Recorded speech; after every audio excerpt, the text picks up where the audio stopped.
What time is it? It's nation time.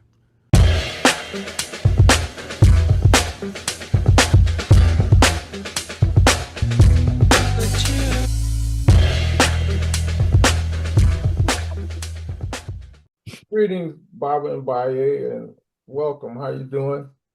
I'm good. How about yourself?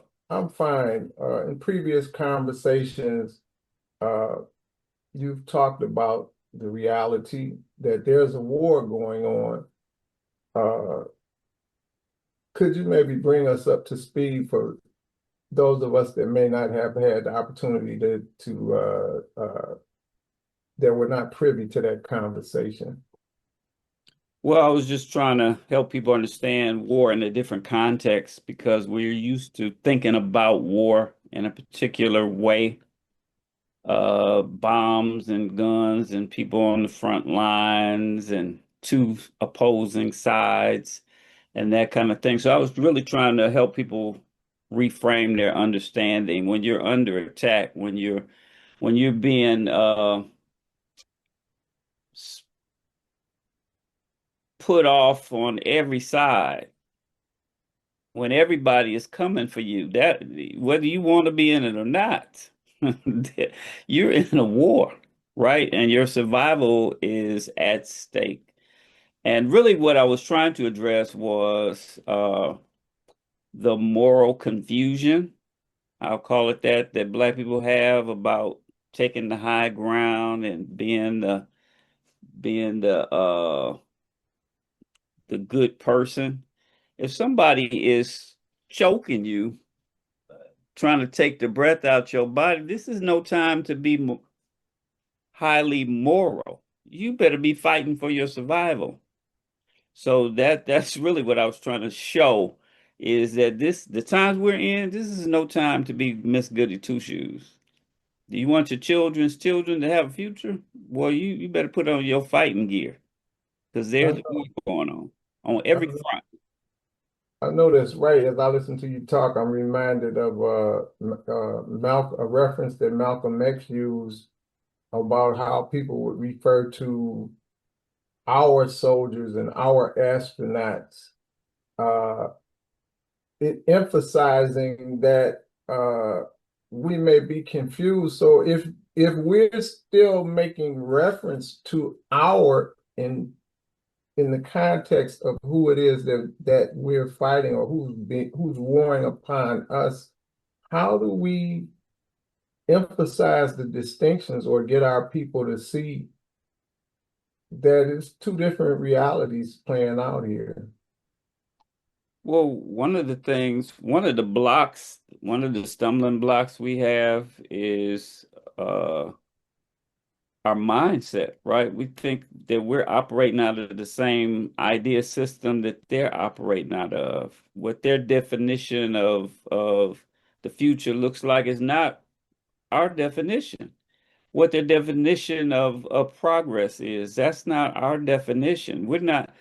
Their definition is use up all the natural resources on Earth, get as much as you can for yourself. It's a dog eat dog, competitive, survival of the fittest, made the strongest survive, and the rest of y'all be dead. That's not that's not our idea system. That's not who we are as African people. So we have to first let go of that Western individualistic mindset, right? And recognize that our collective survival is what's at stake here.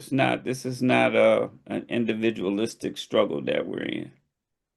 This is a communal effort. And either we come together, organize, build, and do what we need to do, or else will be part of history in the way we don't want to be a part of history. What do you think of the idea that this war really has been going on, but because maybe we've won a few battles, we kind of got anesthetized or diluted Yeah. into the idea that there's no enemy, that we're really all on the same side. Is that Yeah. Yeah. But you're absolutely right. The war has been going on since we got here. And as I've made reference to, the disease of white racism has been with us all the time, just, you know, rearing its ugly head over and over and over again.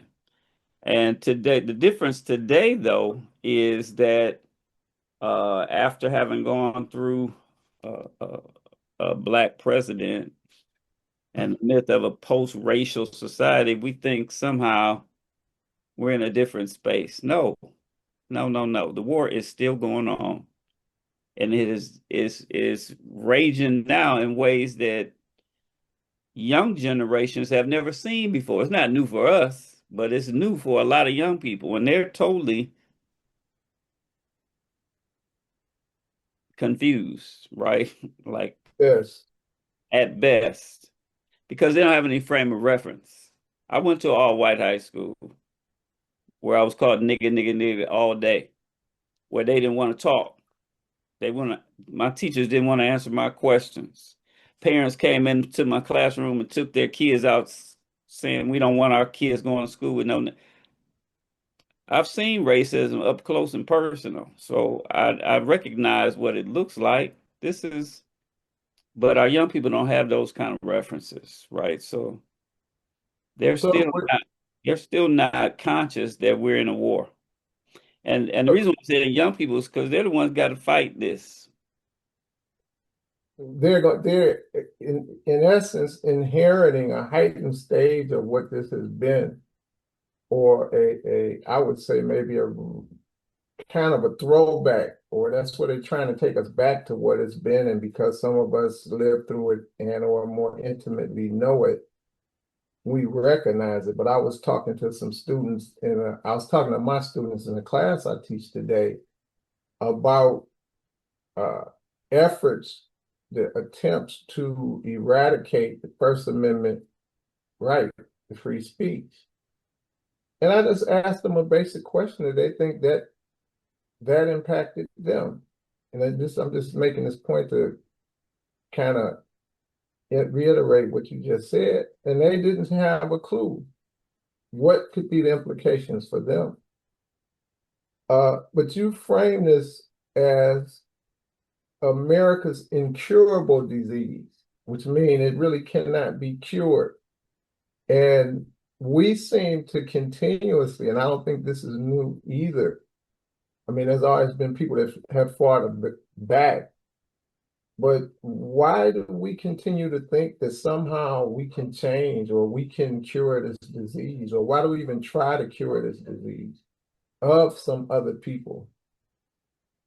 Well, again, that's our tendency to take the moral high ground, right? To believe that there's hope for somebody who's proven over and over again they're not going to change. We can't appeal to their heart because they don't have a heart. We can't appeal to their morality because they don't have any morals. We can't appeal to their conscience because they don't have a conscience. People who have a conscience don't try to take from everybody all over the world. They don't have a conscience. So they're not going to change. So we have to recognize that that the only way to confront power is with power. You can't go with your hat in your hand. You can't go begging, and that's why I make those references about praying. And the scripture that I use from the Bible, where God told Moses, Pharaoh ain't gonna let you go unless compelled by a mighty hand. All that pleading and yes, sir, boss, please let us go. No. Why would he let you go? You've given him resources and riches and free labor. Why would he let you go? Same, we're in the same scenario, right? Yes. So if we don't recognize, like Brother Moses had to recognize when he came up on that bush that would not be consumed, that it's on us. The onus is on us. We have to compel the Pharaoh to let us go. So whatever that looks like, we ought to be trying to figure that out. So how do we break free from the distractions? You expressed that many things that the president is doing to distract us, but also disinformation and disillusionment through social media and algorithms that we create or that we find in our efforts or presence in social media. How do we, and we talked about like the book Stolen Focus, and how do, I mean, it seems like we're up against a lot. We So are, and there are many, many distractions, but that's for me, that's not the real issue. There are gonna, when we get to the place where it hits home in a way that we can't escape, then we will wake up from the distractions. But my concern is, will we have anything in place, right, that can move the struggle forward in a constructive way? Which requires us to be thinking critically now about what we have and what we need, and then pooling our resources to create those things that are going to sustain us moving forward. But we can't get there till we wake up to the fact that we are in a war, right? You can't fight a battle if you sleep. yes, and you also emphasize uh Beulah Land as a model of self-determination.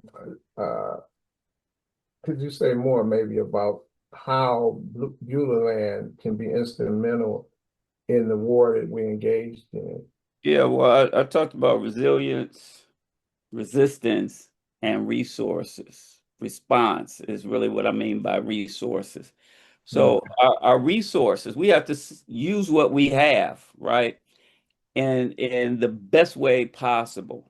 So we have to show Black people that, look, we can do this on our own. We don't need anybody else to do this for us. Bulan is that model of self-determination that Black people so desperately need. So everything we can do to move our vision of Beulah Land forward is what we ought to be doing right now with a sense of urgency. Showing Black people not only can we come together, pool our resources, purchase land, which is the basis of building power, right? And then the institutions that we need on that land that are going to sustain our children and our future, not just feeding ourselves, but learning the skills that are necessary to sustain us, building the institutional mechanisms that we need to support ourselves. The government supports have all been taken away. Well, what are we going to replace those things with? We still have to have health care. We still have to have education. We still have to have all these resources. We have to begin to provide them for ourselves. That's what Bulan represents, our ability to be a self-sustained, self-sufficient people. What time is it? It's nation time.